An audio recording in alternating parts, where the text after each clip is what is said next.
remember the shooting at the Covenant School in March of 2023, a Christian school attacked by a woman who claimed to be a man by the name of Audrey Hale. 3 children, 3 adults killed in that attack.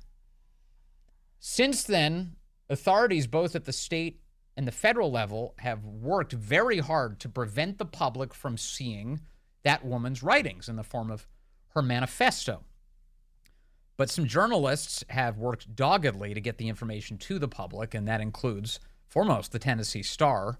But now their boss is at risk of being imprisoned for not giving up his sources for such an important story. Joining us now is Michael Patrick Leahy. He's the CEO and editor-in-chief and the majority owner of Star News Digital Media. And he joins us on the phone. Hello, Michael. Great to have you with us, sir. Vince, it's great to be with you. And yes, you are correct. I remain in legal jeopardy. The judge in this case, Judge Lashia Miles, has said that after the hearing yesterday, the show cause hearing, which was, she said, for the purpose of determining whether or not I had violated her court orders by, quote, publishing certain documents under her review, that was supposed to be the purpose of the court hearing yesterday. It turned out it wasn't that at all. But she, at the end of yesterday's hearing, she stated to my attorney that she's going to review all the testimony that came in and that she is going to issue an order, apparently in the next several days, as to whether or not she's going to assign a special prosecutor to investigate and prosecute me for criminal contempt of court. Now, she, in that hearing, at the end, my attorney didn't get to speak until the last 7 minutes. And my attorney, a very great attorney in First Amendment, Daniel Horowitz, asked the judge, well, Your Honor, you're making a couple claims here that that my client violated your court order. We've looked at your court orders. We don't see in any way that he violated any of your orders. Which court order did he violate, Your Honor? Yeah. She refused to answer that question. In fact, she interrupted him and told him, we're not going to discuss that today. That's not the purpose of this hearing. The purpose of this hearing is to determine if the fact that your client obtained 80 pages of the Covenant Killer's writings and published stories based on those writings, if that is going to make my decision about whether or not we release about 1,000 pages, all told, of the Covenant Killer's writings, whether that makes that moot. And so all of the parties there said, no, it doesn't make it moot. So it's a commonly understood, at least it has been in the past, principle that when it comes to documents of a leaked nature that get published by the press, that it's not the reporter who can be pursued by the law, but instead somebody who may have violated the law in obtaining those documents and leaking them to the press. In other words, your sources, if they did something illegal, and if the government can figure out who they are, may be subjected to some sort of legal action for that. But that is not the way it works with journalism traditionally. Why are they targeting you? Why is there such an effort to go after you such that you are at risk of being imprisoned here for merely committing an act of journalism? Well, yeah, to be clear, the penalty for contempt of court, criminal contempt of court in the state of Tennessee is 10 days in jail and a $50 fine. But how this all came about, so we legally obtained 80 pages, the most recent 80 pages of the killer's journal, which she left in her vehicle on the day of the murders. And, of course, she was killed 20 minutes later by Metro Nashville Police Department. Yes. But we obtained not just those documents. We obtained a number of other documents not being reviewed by the judge and not really a purpose of the lawsuit that we filed as a plaintiff to get those the writings under the Tennessee Public Records Act. So we obtained a number of documents about subpoenas and affidavits and an incendiary memo from the FBI. We published that story. And we have all the crime scene photos. We have the legal right, by the way, to publish all this stuff. Of course. We have not published any of the 80 pages of the Covenant Killer last journal. By the way, you'd be allowed to publish the documents if you so chose, but you did not choose to do that. Instead, you've merely characterized and quoted from them. But that's correct. But the other piece, let me emphasize the FBI memo that you just brought up, and I've been following your great coverage at the Tennessee Star on this subject. You obtained an FBI memo that was dated just days after you filed a lawsuit for the release of this manifesto. Is that right? That is correct. A memo, 3-page memo, from the Behavioral Assessment Unit of the FBI at Quantico, Virginia, the Critical Response Group, was sent to Metro Nashville Police Chief John Drake. And the subject line of the memo was protection of legacy tokens. Vince, have you ever heard the term legacy token? Not until I read your coverage. Yes. A legacy token is a term invented by the FBI. And it refers to documents, writings, videos, social media postings left behind by mass murderers that indicates their motive and in which they claim credit for their crime. That's a legacy token. And in this memo from the FBI to Metro Nashville Police Chief John Drake, they said, you should never release these Covenant Killer writings or legacy tokens for 3 reasons. Number 1, it will inspire copycats. Number 2, pontificators in the press and on radio, Vince, will misinterpret them, and the people will misunderstand them. And number 3, it will bring bad coverage and perhaps some oppression to certain groups, interest groups out there. One of the notes suggests that it will lead people to think that these shooters are mentally ill.